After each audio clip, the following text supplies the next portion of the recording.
വാഴ്ത്തപ്പെടുമാറാകട്ടെ. അനുഗ്രഹിക്കപ്പെട്ട ഈ രാവിലെ സമയം നമുക്ക് ഒന്നിച്ച് ദിവസങ്ങളായിരിക്കുവാൻ വലിയ ഭാഗ്യത്തിനായിട്ട് ദൈവത്തിന് സ്തോത്രം ചെയ്യാം. ദിവസത്തിലേക്ക് നമ്മെ തന്നെ ഏൽപ്പിക്കാം, പ്രാർത്ഥിക്കാം. കർത്താവിന് സ്തോത്രം. ഞാൻ എൻ്റെ പപ്പായുടെ വീട്ടിലായിരുന്നു. കർത്താവിന് സ്തോത്രം. അവിടെ നിന്നാണ് ജോലി ചെയ്തിരിക്കുന്നത്. സ്തോത്രം. ഹല്ലേലൂയ. നെറ്റ്വർക്ക് കിട്ടാൻ വേണ്ടി ഇങ്ങനെ പ്രാർത്ഥിച്ചുകൊണ്ടിരിക്കുക. ദൈവം സഹായിച്ച് കുഴപ്പമില്ലല്ലോ, കേൾക്കാമല്ലോ? ക്ലിയർ അല്ലയോ? ക്ലിയർ ആണല്ലോ. പ്രാർത്ഥിക്കാം. പ്രത്യേക ഇന്ന് നമ്മൾ 3-ാം അധ്യായം എന്നല്ലേ പറഞ്ഞത്? കർത്താവിന്റെ ദാസി 3 അധ്യായം സ്റ്റാർട്ട്. ഓക്കെ, നമുക്കൊന്ന് ദൈവസന്നിധിയിലേക്ക് ഏൽപ്പിച്ചു കൊടുക്കാം. കണ്ണുകളെ അടയ്ക്കാം. പ്രത്യേകാല് നമുക്ക് കേട്ട പ്രാർത്ഥനാ വിഷയങ്ങൾ ദൈവസന്നിധിയിലേക്ക് ഒന്ന് സമർപ്പിക്കാം. നമ്മുടെ ക്ലാസ്സിനെ ദൈവസന്നിധിയിലേക്ക് സമർപ്പിക്കാം. ഇന്നത്തെ വചന ചിന്ത, വചന പഠനം നമ്മുടെ ഹൃദയത്തിൽ വലിയ ധൈര്യമാകട്ടെ, ബലമാകട്ടെ. കർത്താവിന് സ്തോത്രം. ദൈവത്തിലേക്ക് ഒന്ന് ഏൽപ്പിച്ചു കൊടുക്കാം. ഞങ്ങളുടെ സ്വർഗീയ പിതാവെ, അനുഗ്രഹിക്കപ്പെട്ട ഈ മനോഹരമായ രാവിലെ സമയത്തിനായിട്ട് സ്തോത്രം.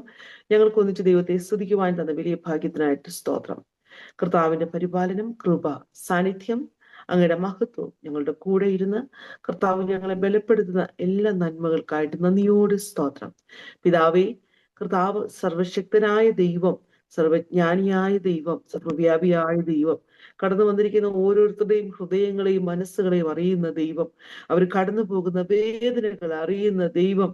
കർത്താവെ, ഞങ്ങൾ കേട്ടതുപോലെ വല്ലാത്ത ശൂന്യതയുടെ നടുവിലായിരിക്കുന്നവരുണ്ട്, വല്ലാത്ത കഷ്ടങ്ങളുടെ നടുവിലായിരിക്കുന്നവരുണ്ട്. കർത്താവെ, ചിക്കൻ പോക്സിനാൽ ഭാരപ്പെടുന്ന കുഞ്ഞുങ്ങൾക്കായിട്ട് സ്വതന്ത്രയെ അവരെ സൗഖ്യമാക്കണമേ എന്ന് പ്രാർത്ഥിക്കുന്നു. കർത്താവെ, വല്ലാതെ ഞെരുക്കം അനുഭവിക്കുന്ന പ്രിയപ്പെട്ടവർക്കായിട്ട് സ്വതന്ത്ര ദൈവം വിശാലത നൽകണമേ എന്ന് പ്രാർത്ഥിക്കുന്നു. കർത്താവെ, ഓരോ പ്രാർത്ഥനാ വിഷയങ്ങൾ രോഗികളായി ഭാരപ്പെടുന്നവർക്കായിട്ട് സ്തോത്രം ചെയ്ത് അവരെ സൗഖ്യമാക്കണമേ. ക്ലേശങ്ങളിൽ പോകുന്നവരെ വിടുവിക്കണമേ. ഒറ്റപ്പെട്ടു പോയവരുടെ കൂടെ ഇരിക്കണമേ. കർത്താവെ സ്തോത്രം. ആരാഞ്ഞു കൂടാത്ത വൻ കാര്യങ്ങൾ, ഹല്ലേലൂയ, എണ്ണിക്കൂടാത്ത അത്ഭുതങ്ങൾ നിന്റെ ജനത്തിന് വേണ്ടി ചെയ്യുന്ന ഒരു ദൈവം ഈ ഒരു വർഷത്തിന്റെ ആരംഭ ദിവസങ്ങളിൽ തന്നെ കർത്താവെ അങ്ങനെ അവർ കാത്തിരിക്കുമ്പോൾ ഈ വർഷം കർത്താവിന് വലിയ മഹത്വം അവരുടെ ജീവിതത്തിൽ ഉണ്ടാകുവാൻ ഇടയാക്കണമെന്ന് പ്രാർത്ഥിക്കുന്നു. ആരാഞ്ഞു കൂടാനാവാത്ത വൻ കാര്യങ്ങൾ, ഒരു മനുഷ്യർക്കും മനസ്സിലാവുന്നതിനപ്പുറമായി വലിയവ പ്രവർത്തിക്കുന്ന ദൈവം കർത്താവെ സ്തോത്രം. തേജോ ഗോളങ്ങളെ കർത്താവ് അതതിന്റെ സ്ഥാനത്ത് നിർത്തി കർത്താവെ ഓരോന്നിന്മേലും പ്രവർത്തിക്കുന്ന ദൈവം കർത്താവെ ഈ പ്രിയപ്പെട്ടവർക്ക് വേണ്ടി ദൈവത്തിന്റെ കരം വെക്കണമേ എന്ന് പ്രാർത്ഥിക്കുന്നു. പ്രത്യേക ജോയിൻ ചെയ്തിരിക്കുന്ന എല്ലാ ബഹുമാന്യ ദൈവദാസിദാസന്മാർക്കായിട്ടും സ്തോത്രം ചെയ്യുന്നു. അവരുടെ മേൽ ദൈവത്തിന്റെ കൃപയുടെ ആഴം പകരണമേ എന്ന് പ്രാർത്ഥിക്കുന്നു. ഈ ദിവസങ്ങളിൽ അവർ പ്രാർത്ഥിക്കുന്ന വിഷയങ്ങൾ, ശുശ്രൂഷ മേഖലകളിൽ കർത്താവിന്റെ വലിയൊരു ചലനം കർത്താവിന് കാണുവാൻ ഇടയാക്കണമെന്ന് പ്രാർത്ഥിക്കുന്നു. കർത്താവെ, ഹല്ലേലൂയ, ഹല്ലേലൂയ, വലിയ മഹത്വം അർപ്പിക്കണമേ. പ്രത്യേക അതേ സമയത്ത് തന്നെ കർത്താവെ, ഞങ്ങൾ ഒന്നിച്ച് കർത്താവിന്റെ വലിയൊരു ദാസി ബീന സിസ്റ്ററിനായിട്ട്, കുടുംബത്തിനായിട്ട്, ശുശ്രൂഷകൾക്കായിട്ട് ദൈവത്തിന് വലിയ മഹത്വം അവരുടെ മേലും അയക്കണമേ. കർത്താവ് 2026 ആദ്യ മാസം അവസാനിക്കുന്നതിന് മുമ്പ് തന്നെ കർത്താവിന്റെ ചില പ്രാർത്ഥനാ വിഷയങ്ങളുടെ മേൽ ദൈവത്തിന്റെ മറുപടികൾ കാണുവാൻ ഇടയാക്കണമെന്ന് പ്രാർത്ഥിക്കുന്നു.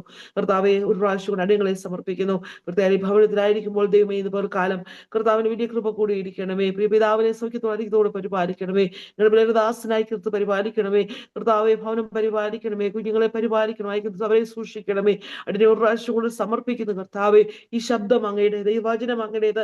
കർത്താവെ, ഞങ്ങൾ അങ്ങയുടേത്. കർത്താവെ, അങ്ങയുടെ നാമം മഹത്വമാകണമേ. നിങ്ങളുടെ വചനം കർത്താവെ ശക്തമായി കർത്താവെ പുറത്തു വരുവാനിടയാക്കണം, അത്ഭുതമാക്കും. മഹത്വം അങ്ങയ്ക്ക് നിത്യതയ്ക്കായി ഒരുക്കും യേശു ക്രിസ്തുവിൻ ധന്യനാമത്തിൽ തന്നെ. ആമേൻ, ആമേൻ, ആമേൻ, ആമേൻ.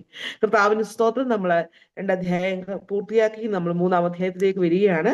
കർത്താവിന് സ്തോത്രം. നമ്മൾ പഠിച്ചത് ഓർക്കുന്നുണ്ടല്ലോ. യോഹന്നാന്റെ സുവിശേഷത്തെ 2ആയിട്ട് തരംതിരിച്ച് നമുക്ക് പഠിക്കാം. അടയാളങ്ങളുടെ പുസ്തകമെന്നും മഹത്വത്തിന്റെ പുസ്തകമെന്നും. അടയാളങ്ങളുടെ പുസ്തകങ്ങളിൽ നമ്മൾ തുടങ്ങി. 1-ാം അധ്യായം നമ്മൾ പഠിച്ചു തുടങ്ങി. 2-ാം അധ്യായം നമ്മൾ പഠിച്ചു കഴിഞ്ഞ് പൂർത്തിയാക്കി. ഇന്ന് 3-ാം അധ്യായത്തിലേക്ക് നമ്മൾ കയറുകയാണ്. ദൈവത്തിന് സ്തോത്രം. ഇവിടെ ഇതാ യോഹന്നാൻ എഴുതി തുടങ്ങുകയാണ്. കർത്താവിന് സ്തോത്രം. 1-ാം അധ്യായം നമ്മൾ പഠിച്ചു വന്നപ്പോൾ 1-11 വാക്യങ്ങളിലേക്ക് നമ്മൾ വന്നു. ഹല്ലേലൂയ. സ്വന്തമായവരിലേക്ക് വന്നു, സ്വന്തമായവരോ അവനെ കൈക്കൊണ്ടില്ല. സ്വന്തമായവർ അവനെ കൈക്കൊണ്ടില്ല. എന്നാൽ ഇവിടെ നമ്മൾക്കറിയാം, കർത്താവിന് സ്വത്രം യഹൂദന്മാരുടെ കൂട്ടത്തിലെ ഒരു സെക്റ്റാണ്. കർത്താവിന് സ്വത്രം ധാരാളം സെക്ട്സ് ഉണ്ട്. ഒന്ന് പരീശന്മാർ. ദൈവത്തിന് സ്വത്രം. യഹൂദന്മാരുടെ കൂട്ടത്തിലെ പലവിധമായിട്ടുള്ള വിഭാഗം. ഒന്ന് പരീശന്മാർ, ശാസ്ത്രിമാർ, സദൂക്യർ, എരിവുകാർ. നമുക്കറിയാം പല വിഭാഗങ്ങളുണ്ട്. അതിലൊരു വിഭാഗമാണ് പരീശന്മാർ. പരീശന്മാർ എന്ന് പറഞ്ഞാൽ അവർ വളരെ എരിവോടെ കർത്താവിന് സ്തോത്രം ദൈവത്തിന്റെ പ്രമാണത്തിന് വേണ്ടി നിൽക്കുന്നവരാണ്. പ്രമാണത്തിന് വേണ്ടി അവർ പിടിച്ചു നിൽക്കുന്നവരാണ്. ആ കൂട്ടത്തിലുള്ള ഒരാളാണ് ആര്? നിക്കോദേമോസ്.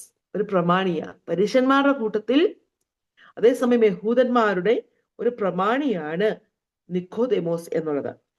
ഈ പേര് നിക്കോദേമോസ് എന്നുള്ള ഗ്രീക്ക് നെയിമാണ്. ആ പേരിന്റെ അർത്ഥം നിർദോഷ രക്തം എന്നാണ്. ദൈവത്തിന് സ്തോത്രം. നിക്കോദിമോസിന്റെ ഫാമിലി എന്ന് പറയുന്നത് യഹൂദന്മാരുടെ ഇടയിൽ വളരെ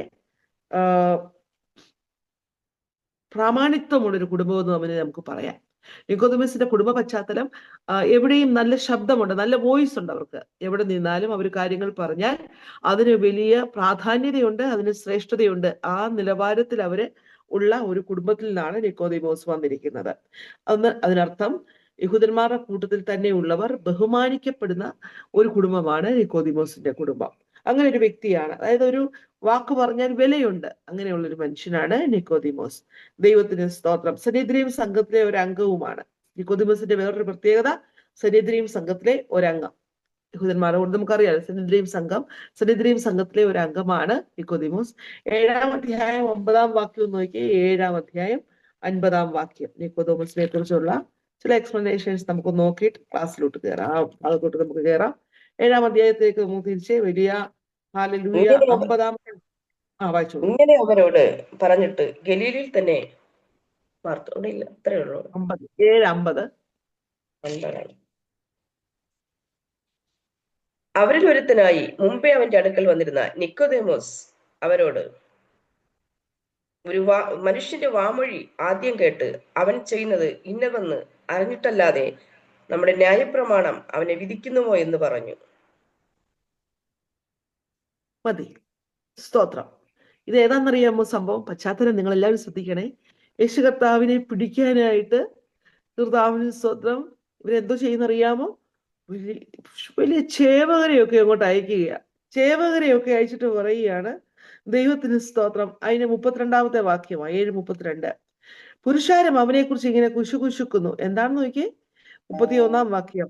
ക്രിസ്തു വരുന്നപ്പോൾ ഇവൻ ചെയ്തു അധികം അടയാളം ചെയ്യുമോ എന്ന് പറഞ്ഞ് അവനിൽ വിശ്വസിക്കുന്നു. ധാരാളം മാറി ഇപ്പൊ യേശു ക്രിസ്തുവിൽ വിശ്വസിക്കുമ്പോൾ പരീശന്മാർ എന്തു ചെയ്തെന്നറിയാമോ? പുരുഷാരം അവനെ കുറിച്ച് ഇങ്ങനെ പരീശന്മാർ കേട്ടപ്പോൾ അവനെ പിടിക്കേണ്ടത് മഹാപുരോഹിതന്മാരും പരീശന്മാരും ചേവകരെ അയച്ചു.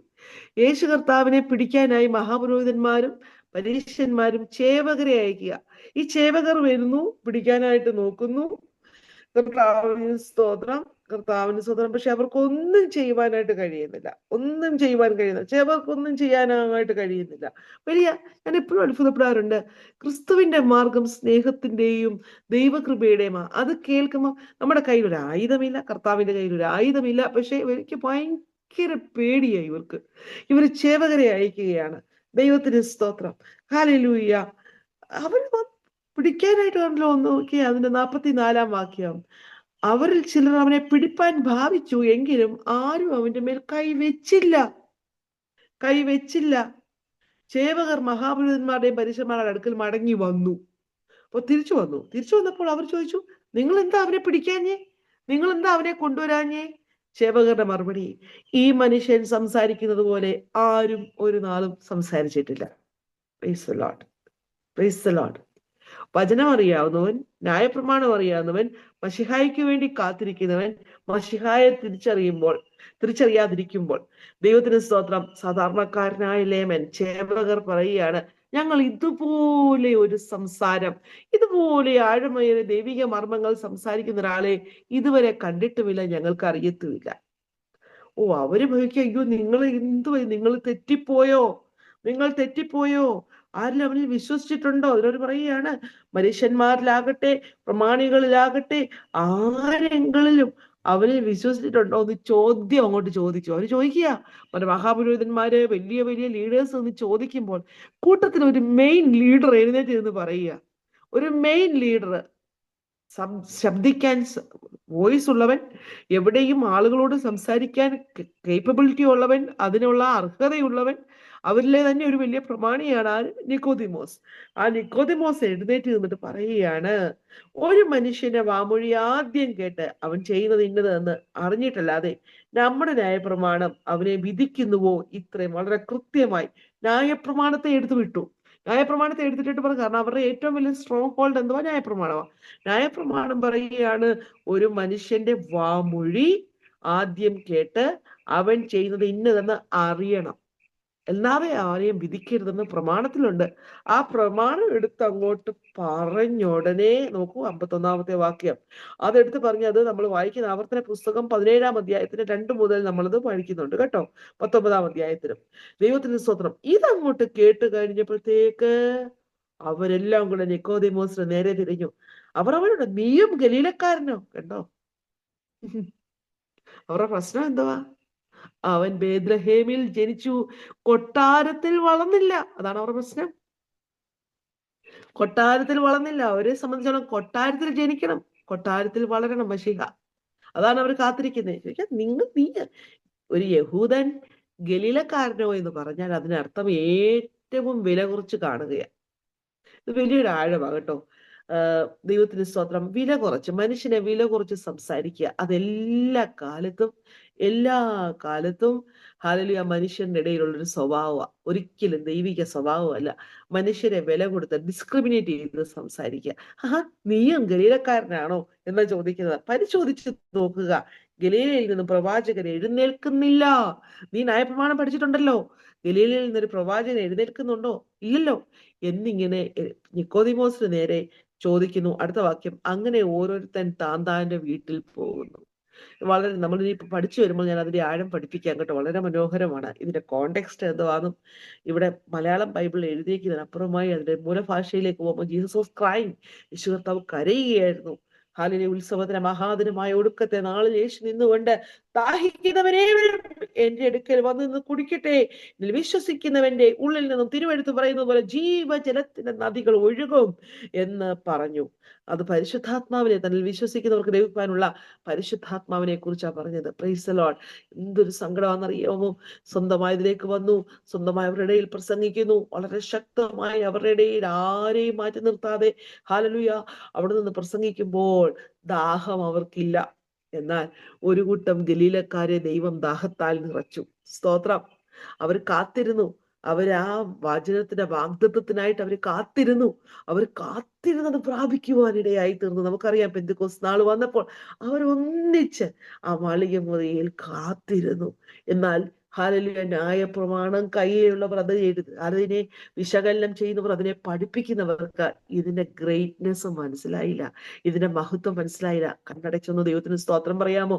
2 കരങ്ങളും സ്വർഗത്തിലേക്ക് ഒന്ന് ഉയർത്തി സ്തോത്രം പറ. ലോകത്തിലെ ജ്ഞാനികൾക്ക്, ലോകത്തിലെ എത്രയോ വലിയ അറിവുള്ളവർക്ക് മനസ്സിലാക്കാൻ കഴിയാത്തത്, അറിയാൻ കഴിയാത്തത് നമുക്ക് ദൈവം പഠിപ്പിച്ചു തന്നതിന് എങ്ങനെ നന്ദി പറയാതിരിക്കാൻ കഴിയും?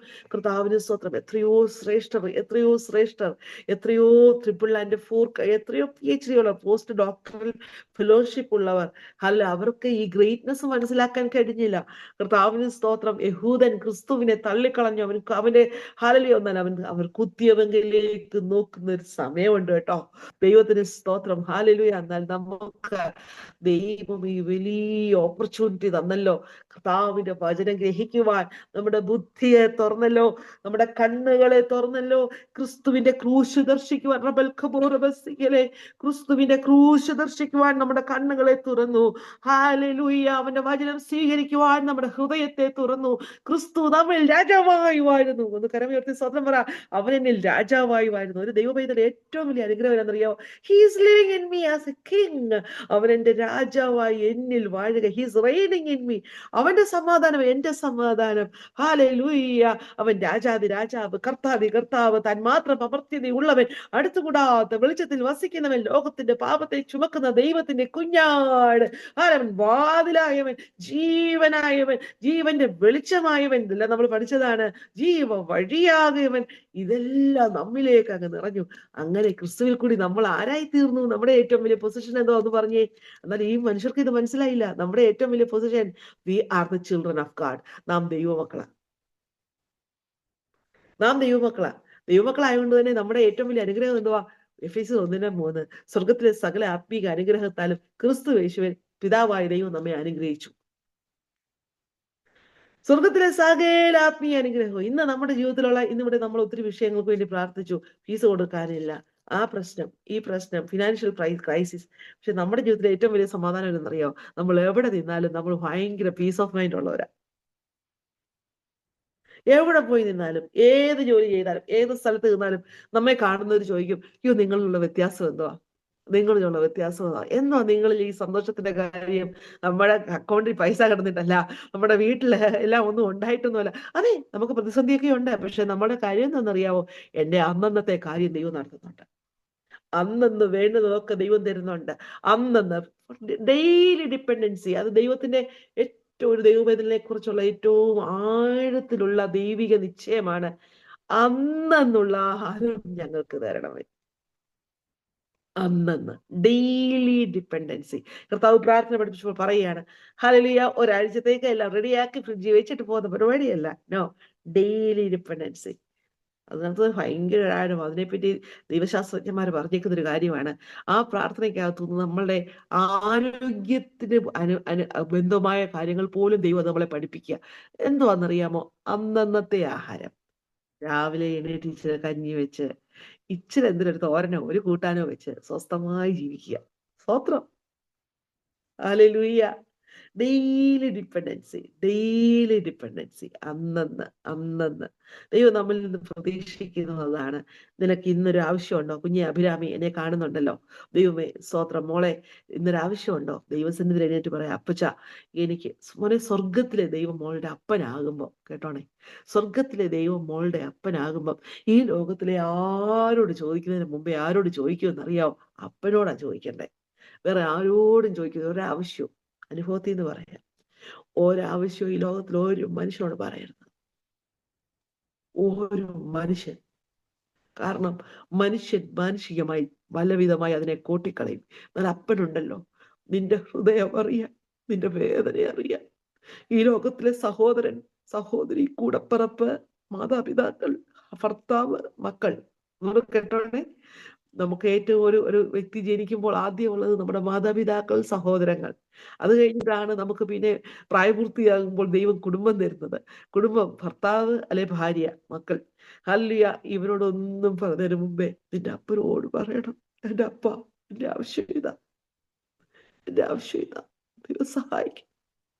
കർത്താവിന് സ്തോത്രം. ദൈവം അഭിരാമിക്ക് വേണ്ടി ദൈവാത്മാവ് ഒരു വാക്ക് പറഞ്ഞതേ ഉള്ളൂ, കുഞ്ഞെ അപ്പനോട് പറ. കാരണം ഞാൻ അപ്പന്റെ മോളാ. അപ്പന്റെ മോളാണെങ്കിൽ മക്കൾക്കുള്ള അവകാശം എന്താണെന്നറിയാമോ? ഒന്ന്, സ്വർഗത്തിലെ സകല ആത്മീക അനുഗ്രഹങ്ങളാലും ക്രിസ്തു യേശുവിൽ അനുഗ്രഹിച്ചിരിക്കുന്നു. രണ്ട്, അവകാശത്തിന്റെ പ്രത്യേകത കൊലോസ്യ ലേഖനത്തിൽ പറയുകയാണ്, പറഞ്ഞു തീർക്കാൻ വയ്യാത്ത മഹിമയുള്ള സ്വർഗീയ അവകാശം. ഹല്ലേലൂയ. അപ്പോസ്തലനായ പത്രോസ് പറയുന്നു, ക്ഷയമില്ല, വാട്ടമില്ല, മാലിന്യമില്ലാത്ത ഒരു ശ്രേഷ്ഠമായ സ്വർഗീയ അവകാശം. കരമർത്തി സ്തോത്രം പറ. അങ്ങനെയാണെങ്കിൽ സ്വർഗീയ അനുഗ്രഹങ്ങളുടെ ഓരോ ദിവസവും നൽകി തരേണ്ടത് ദൈവത്തിന് അറിയാം. അവൻ കരയുന്ന കാക്ക കുഞ്ഞുങ്ങൾക്ക് അതതിന്റെ ആഹാരം കൊടുക്കും. ഓരോ മൃഗത്തിനും ആവശ്യമുള്ള ആഹാരം കൊടുക്കും. നിങ്ങൾ ശ്രദ്ധിച്ചിട്ടുണ്ടോ? നിങ്ങൾ ശ്രദ്ധിച്ചിട്ടുണ്ടോ? നിങ്ങളുടെ വീടിന് ചുറ്റുപാടുമുള്ള പല വൃക്ഷങ്ങളിലേക്ക് ഹല്ലേലൂയ കുഞ്ഞു ജാലങ്ങൾ കയറുന്നത് ഞാൻ ഇന്നലെ എനിക്ക് വളരെ വളരെ അത്ഭുതമായിട്ട് തോന്നി. ദൈവത്തിന് സ്തോത്രം. ഞങ്ങളുടെ ഒരു കുഞ്ഞു പ്ലാവ്, അതിൽ ഈ കൊച്ചു കൊച്ചു ചക്കകൾ ഉണ്ടായി. അന്നേരം സാർ ആദ്യമേ പറഞ്ഞു, ഈ കുഞ്ഞു ചക്കകളെല്ലാം ഇവർക്കെല്ലാം കൊടുത്തേക്കണം, നമ്മൾ ഒരു ചക്ക പോലും പറിക്കരുത്, എല്ലാവരും വന്ന് കഴിച്ചിട്ട് പോട്ടെ. ദൈവത്തിന് സ്തോത്രം. ഞങ്ങളിങ്ങനെ ശ്രദ്ധിക്കുകയായിരുന്നു. ഹല്ലേലൂയ. എത്ര അണ്ണാന്മാരാന്നറിയാം, ഒന്നിനു പുറകെ ഒന്നായി ഒരാൾ ഓരോരുത്തരും ഓരോ പീസും എടുത്തോണ്ടാ പോകുന്നത്. അവരത് മുറിച്ചെടുത്തിട്ട് അതിനെ ഹല്ലേലൂയ കാർന്ന് ഓരോ പീസും എടുത്തോണ്ട് പോവുകയാ ഓരോരുത്തര്. ഞാൻ അത്ഭുതപ്പെട്ടു പോയി. ഓരോരുത്തരും നമുക്ക് ഇച്ചിരി പൊക്കത്തിൽ ഒരു ഭവനമായത് ഇങ്ങനെ കാണാം. ഇവരുടെ ആ പൂക്കും റൂട്ടുകൾ ഞാൻ സമയമെടുത്ത് അവരുടെ കൂടെ നിന്ന് കുറച്ചു നേരം പഠിച്ചു. ഇതിങ്ങനെ കൊണ്ടുപോയി ഓരോ സ്ഥലത്ത് ചിലര് അവരുടെ കൂടുകളിൽ കുഞ്ഞുങ്ങൾക്ക് കൊണ്ട് കൊടുക്കുന്നുണ്ട്, ചിലര് അവരുടെ വേറെ ആളുകൾക്ക് കൊണ്ട് കൊടുക്കുന്നുണ്ട്, ചിലര് മറ്റുള്ളവരോട് ചെന്ന് പറയുന്നുണ്ട്, അവരെ വന്ന് കണക്ട് ചെയ്യുന്നുണ്ട്. സ്വത്രം. എത്രയോ പേർക്ക് വേണ്ടി, എത്രയോ കുടുംബങ്ങൾക്ക് വേണ്ടിയുള്ള ദൈവിക കരുതലാണ് ഒരു കൊച്ചു ചക്ക. ദൈവത്തിന് സ്വതന്ത്രം. എത്ര ദിവസത്തേക്ക് നിങ്ങൾ അതിനെപ്പറ്റി ചിന്തിച്ചിട്ടുണ്ട്? ഒരു കുഞ്ഞു ചക്ക എത്രയോ ആ കുഞ്ഞുങ്ങളുടെ, ആ കൊച്ചു കൊച്ചു മൃഗങ്ങളുടെ കുടുംബങ്ങൾക്ക് വേണ്ടിയുള്ള ദൈവത്തിന്റെ കരുതൽ പോലും ആണെങ്കിൽ ദൈവത്തിന് സ്തോത്രം. നിങ്ങൾ ഇത് മനസ്സിലാക്കിയോ? നമ്മൾ പലപ്പോഴും ഉണ്ടല്ലോ, നമ്മൾ വലിയ വലിയ കാര്യങ്ങളെ കാണുവാനുള്ള ഓട്ടമാ. ദൈവം നമ്മളോട് എപ്പോഴും പറയുന്നേ, look at the small things. കർത്താവ് പറഞ്ഞ എന്തുവാ? ആ കുരുകിലിനെ നീ ഒന്ന് നോക്കിയേ, ആ കൊച്ചു കുരുകിലിനെ നീ ഒന്ന് നോക്കിയേ, വയലിലെ താമരയെ നീ ഒന്ന് നോക്കിക്കേ. ഏ ആ കാക്കയെ നീ ഒന്ന് വിചാരിച്ചേ. നമ്മൾ വലിയ വലിയ കാര്യങ്ങളാണ്, ഇന്റർനാഷണൽ വലിയ ഇഷ്യൂസാണ് നോക്കാൻ പറയുന്നത്. Lord wants us to look on the small things. നീ ആ ചെറിയ ചെറിയ കാര്യങ്ങളൊന്ന് നോക്കി വലിയത് പഠിക്കാം. ഒന്നൂടെ, ചെറിയ ചെറിയ കാര്യങ്ങളെ നോക്കി വലിയത് പഠിക്കാൻ. വചനം പറയുന്ന ഉറുമ്പിനെ നോക്കി ബുദ്ധി പഠിച്ചേ. ആഹാ, നീ ആ ഉറുമ്പിനെ ഒന്ന് നോക്കി ബുദ്ധി പഠിച്ച്. കർത്താവിന്റെ സ്തോത്രം, കുഴിമുയലിനെ നോക്കി ഒന്ന് ബുദ്ധി പഠിച്ച്. വെട്ടുക്കിളിയെ നോക്കി ഒന്ന് ബുദ്ധി പഠിച്ച്. Oh my God, hallelujah. ദൈവത്തിന്റെ വചനം നോക്കൂ, ഇങ്ങനെയാണ് നമുക്ക് എപ്പോഴും ദൈവം തന്നേക്കുന്നത്. നമ്മുടെ ചുറ്റുപാടുകളെ നോക്കി പഠിക്കാനാണ്. ചുറ്റുപാടുകളെ നോക്കി പഠിക്കുക, ഓരോ വൃക്ഷങ്ങളെ നോക്കി പഠിക്കുക, ഓരോ ചെടികളെ നോക്കി പഠിക്കുക. കർത്താവിന് സ്തോത്രം, ഓരോ കാര്യങ്ങളെ നോക്കി പഠിക്കുക. എന്തുമാത്രം ഉണ്ടെന്നറിയോ, ഇതുമായിട്ട് ബൈബിൾ മുഴുവൻ സാദൃശ്യങ്ങൾ പറഞ്ഞിരിക്കുന്നതാണ്. ഇതുമാത്രം വൃക്ഷങ്ങൾ, ചെടികൾ, മരങ്ങൾ, ഹല്ലേലൂയ, എല്ലാത്തിനെയും നോക്കി ദൈവം പറയുകയാണ്, നീ അത് നോക്കി ഒന്ന് പഠിച്ചേ, നീ അത് നോക്കി ഒന്ന് പഠിച്ചേ. ഇവിടെ ഇതാ ഈ ഏറ്റവും ചെറിയവർ നമ്മ വിചാരിച്ചിരുന്ന ചേവകർ വന്ന് പറയുകയാണ് ഹല്ലേലൂയ, ഞങ്ങൾ ഇതുപോലെയൊന്നും കേട്ടിട്ടില്ല. അവര് പറയുക, ഏറ്റവും ചെറുത് ഗലീലക്കാർ. അവരെപ്പോഴും ബൈബിള് ഈ തിസീസൊക്കെ എഴുതുന്നവർക്ക് വേണ്ടി ഞാൻ പറയാം, ഹോണർ ആൻഡ് ഷെയിം എന്ന് പറഞ്ഞൊരു സംഭവമുണ്ട്. വളരെ ഒരു ഭയങ്കര സംഭവം കേട്ടോ, ഹോണർ ആൻഡ് ഷെയിം. അത് നമുക്ക് പഠനങ്ങൾക്ക് വേണ്ടിയൊക്കെ ഹെൽപ്പ് ചെയ്യും. ഹല്ലേലൂയ. ആ ഒരു മേഖലയിൽ നമ്മളൊന്ന് കോൺസെൻട്രേറ്റ് ചെയ്താൽ ലോകത്തിൽ എപ്പോഴും ഉണ്ടല്ലോ ഒരു തരംതിരിവ്. എന്തിനാ ലോകത്തിൽ പറയുന്നത്? വീട്ടിലുണ്ടല്ലോ തരംതിരിവ്, സഭയിലുണ്ടല്ലോ തരംതിരിവ്, ഡിസ്ക്രിമിനേഷൻസ്. ദൈവം ഏറ്റവും വെറുക്കുന്നത് ഡിസ്ക്രിമിനേഷൻസ്. ദൈവം നമ്മളിൽ നിന്ന് ഒരിക്കലും ആരെയും, കാരണം ദൈവം നമ്മെ ദൈവത്തിന്റെ സാദൃശ്യത്തിലും സ്വരൂപത്തിലും സൃഷ്ടിച്ചു. സാദൃശ്യത്തിലും സ്വരൂപത്തിലും സൃഷ്ടിച്ചു. ഹല്ലേലൂയ. നിറം ഏതാണെങ്കിലും, എന്തുവാ ബാക്ക്ഗ്രൗണ്ട് ഏതാണെങ്കിലും, ഈ പ്രമാണികളും ഇവരെന്തുവാ നിക്കോദീമോസിന്റെ ഫാമിലി ബാക്ക്ഗ്രൗണ്ടാ നോക്കുന്നത്. ഓ, നീ ഒന്ന് ചിന്തിച്ചേ, നീ ഗലീലക്കാരനാണ്, എടുത്ത വായി ചോദിച്ചത് നോക്കിയേ. നീ ഇവിടുത്തെ വലിയ സമ്പന്ന പ്രമാണിത കുടുംബത്തിലെയാ, ആഹാ, നീ അങ്ങ് ഗലീലക്കാരനായോ? എടുത്ത വായി അതാ ചോദിക്കുന്നേ. Price the Lord. അതെപ്പോഴും മനസ്സിൽ വേണേ. എന്നാൽ പെട്ടെന്ന് നമുക്ക് മുമ്പോട്ട് പോവാം. ഈ നിക്കോദീമോസിന് വലിയൊരു ഗുണം ഉണ്ടായിരുന്നു, രഹസ്യ ശിഷ്യനായിരുന്നു. നിക്കോദീമോസ് ആരായിരുന്നു പറഞ്ഞേ? രഹസ്യ ശിഷ്യനായിരുന്നു. അതെവിടെ നമ്മൾ ഗ്രഹിക്കുവാൻ കഴിയുന്നത്? എടുത്തേ, യോഹന്നാന്റെ സുവിശേഷം തന്നെ നമുക്ക് എടുക്കാം. യേശു കർത്താവിന്റെ ക്രൂശീകരണം നോക്കാം.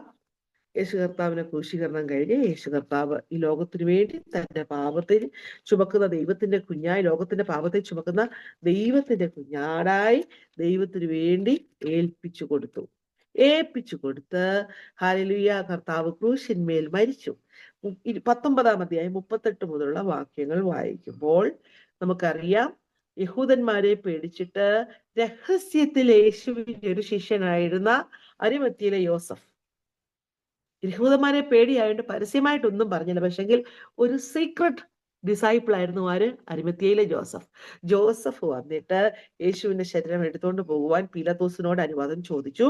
പീലാത്തോസ് അനുവദിച്ചു. അവൻ വന്ന് അവന്റെ ശരീരം എടുത്ത് ആദ്യം, എന്നിട്ട് ഈ അരിമത്തിയിലെ ജോസഫ് എന്ന മന്ത്രി എന്ന് വേറൊരു ഭാഗത്ത് നമ്മൾ കാണുന്നുണ്ട്. ഈ ജോസഫിന്റെ കൂടെ ഒരാൾ വന്നു. അദ്ദേഹത്തിന്റെ പേര് നോക്കൂ. ആദ്യം രാത്രിയിൽ അവന്റെ അടുക്കൽ വന്ന നിക്കോദെമസ് ഏകദേശം 100 റാത്തൽ മൂറും അകലും കൊണ്ടുള്ള ഒരു കൂട്ട് കൊണ്ടുവന്നു. എല്ലാവരും അണ്ടർലൈൻ ചെയ്ത് വെക്കണേ. കർത്താവിന് സ്തോത്രം. Nicodemus he was preparing. ഞാൻ നിങ്ങളോടൊരു കാര്യം പറയട്ടെ, പരസ്യമായി നമുക്ക് പിന്തുണ തരുന്നവരൊന്നും നമ്മുടെ പ്രതിസന്ധിയിൽ കൂടെ ഇല്ലെങ്കിലും രഹസ്യമായി ചിലതിനെ ഒരുക്കും. പരസ്യമായി നമുക്ക് പിന്തുണ ചെയ്യുന്നവരൊന്നും നമ്മുടെ കൂടെ ഇല്ലെങ്കിലും രഹസ്യമായി ചിലരെ ദൈവം ഒരുക്കും. ഞാൻ ഇന്നലെ കേട്ട ഒരു സാക്ഷി, ഈ ദിവസങ്ങളിൽ മുഴുവൻ ഇങ്ങനത്തെ സാക്ഷ്യങ്ങൾ കേട്ടോണ്ടിരിക്കുക. ഇന്നലെ കേട്ടൊരു കഴിഞ്ഞ ദിവസം എൻ്റെ ഒരു അധ്യാപകൻ പറഞ്ഞ ഒരു സാക്ഷ്യം എന്നെ ഭയങ്കരമായിട്ട് അത് ചലിപ്പിക്കുവാനിടയായി തീർന്നു. ഈ മനുഷ്യൻ, കർത്താവിന്റെ സ്തോത്രം, ഡൽഹിയില് അദ്ദേഹത്തിന് ഭയങ്കര ആഗ്രഹം, അങ്ങനെ അദ്ദേഹം ഒരു സുവിശേഷം വിലയുടെ ശക്തമായി നിന്ന് കർത്താവിന്റെ സ്തോത്രം, ഇദ്ദേഹത്തിന് ദൈവം വലിയ വിദ്യാഭ്യാസം കൊടുത്തു. വിദേശങ്ങളിൽ പോയി വിവിധ ശ്രേഷ്ഠമായ സർവകലാശാലയിൽ പോയി പഠിക്കാനുള്ള കൃപ കൊടുത്തു. അപ്പൊ ഇദ്ദേഹത്തിന് ആഗ്രഹം, ദൈവമേ, എന്റെ ഹിന്ദിക്കാരായിട്ടുള്ള മനുഷ്യർ, അവരെ ആരാ യേശു എന്നറിയത്തില്ല, ഇവരെ വചനം പഠിപ്പിക്കണം. അങ്ങനെ ഇദ്ദേഹത്തിന് ദൈവം ദർശനം കൊടുത്തതനുസരിച്ച് പുള്ളിയുടെ വീടുമായിട്ട് ബന്ധപ്പെട്ടുള്ള സ്ഥലങ്ങളിൽ ഡൽഹിയില് പുള്ളി ഒരു ചെറിയ മിനിസ്ട്രി ഒക്കെ ആരംഭിച്ച് അത് ശക്തമായിട്ട് ഇങ്ങനെ പോവുക. ഈ ദൈവം ഈ മിനിസ്ട്രി അങ്ങ് അനുഗ്രഹിച്ചു, ഫ്ലറിഷ് ചെയ്തു. അവസാനം സ്ഥലമില്ലാതായി. അങ്ങനെ ഇരിക്കെ ആ ചർച്ചിലേക്ക് അവർ പെന്റിക്കോസ്റ്റൽസ് എന്ന് പറയാൻ പറ്റത്തില്ല, ഇവാഞ്ചലിക്കൽ ക്രിസ്ത്യൻസ് ആണ്. ഈ ചർച്ചിലേക്ക് ഒരു ദൈവദാസിയെ ദൈവം അയച്ചു. ഒരു ദൈവദാസി ഒരു സാധാരണക്കാരിയായ എന്നെ പോലെ ഒരു സഹോദരി അവിടെ വന്നിട്ട് ഈ മനുഷ്യനോട്, ഇദ്ദേഹം ഒരു ബിഷപ്പാ, അവിടെ സഭയിലെ ഇവാഞ്ചലിക്കൽ അങ്ങനത്തെ ഒരു സഭയാ, അവിടുത്തെ ബിഷപ്പിനോട് പറഞ്ഞു, കർത്താവ് നിന്റെ അവസ്ഥയ്ക്ക് ഭേദം തരാൻ പോവാ, ദൈവം നിനക്ക് വിശാലത തരുമെന്ന് പറഞ്ഞു. വിശാലത. പിന്നെ ആ മനുഷ്യൻ, ഡൽഹിയിലെ തിരക്കും കാര്യങ്ങളും ഒക്കെ നമുക്കറിയാമല്ലോ, അവിടുത്തെ പ്രതിസന്ധികളൊക്കെ. ഈ മനുഷ്യൻ ചിന്തിച്ചു, no no no this gone not, അതൊന്നും സാധ്യമല്ല, ഇത് നടക്കാൻ പോകുന്നില്ല, കാര്യമില്ല, ഞാനിപ്പോ ഉള്ളതിനകത്ത് എങ്ങനെയൊക്കെ അഡ്ജസ്റ്റ് ചെയ്ത് പോക്കോളാം.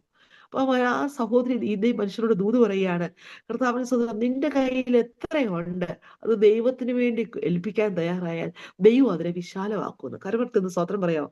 ഇദ്ദേഹം കൂടെ ചിന്തിച്ചിരുന്ന് നോക്കി, എല്ലാം കൂടെ കണക്ക് കൂട്ടി, എല്ലാം കൂടെ വിറ്റാലും, കേട്ടോണേ, എല്ലാം കൂടെ വിറ്റാലും എല്ലാം കൂടെ തപ്പിയെടുത്താലും ഏകദേശം 7 ലക്ഷം രൂപയുടെ സ്വത്തേ മുള്ളിക്കൊള്ളൂ. ശ്രദ്ധിക്കാവോ? ഏകദേശം 7 ലക്ഷം രൂപയുടെ സ്വത്തേ ആ മനുഷ്യനുള്ളൂ.